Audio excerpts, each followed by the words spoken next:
I will say, because we have Christopher Walken, he's in this movie, and I was wondering if he was going to fit in the world, and it kind of just is Christopher Walken being this guy, this leader, and it's just kind of weird, I will say.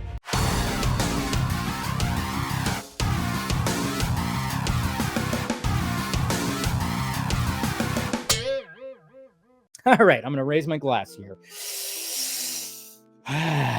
Dune Part Two. Oh, I mean, I'm still processing this movie. The first one was amazing, and it's a world that, I've read the book.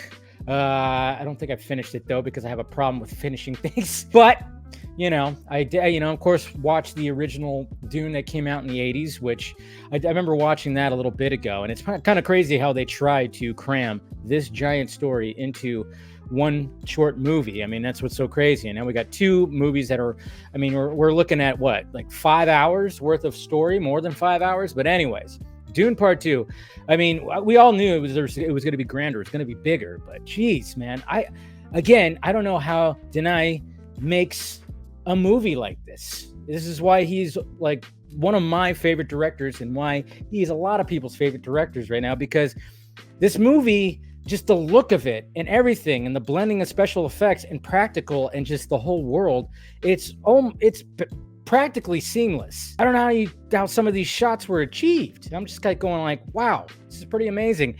And just from like the start, I mean, it starts off with tension. They pick right back up too from where part one left off. So, I mean, there's a lot of things that were established in the first one, and it continues in this.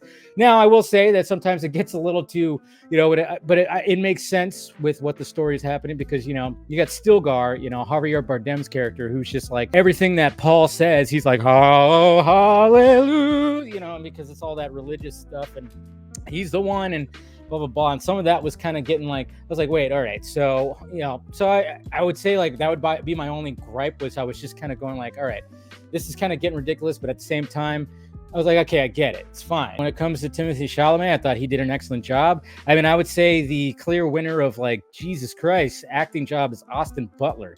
Dude was a madman. Dude was a freaking madman. It's funny too, because when you watch the 80s version, it's Sting who's playing Fade, and then you got Austin Butler. But Austin Butler is just freaking, he's a talented dude. I mean, to see him in Elvis and see him as this character, I mean, he was just a psychopath menace. And there's a fight scene that happens at the end between them two, and it's shot so very well. I don't even want to go into real details of like how it's shot, but I mean, it is just choreographed well, shot well.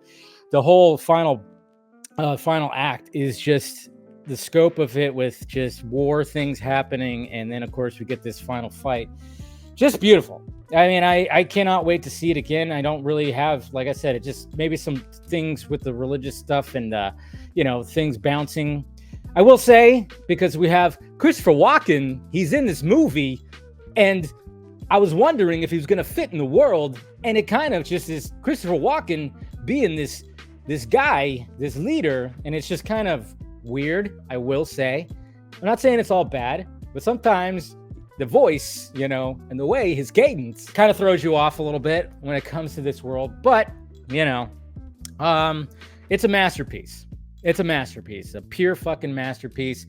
I could see Dune being my favorite movie of the year. So cheers to Dune Part 2. Cannot wait to see it again, and go see it on the biggest screen you can.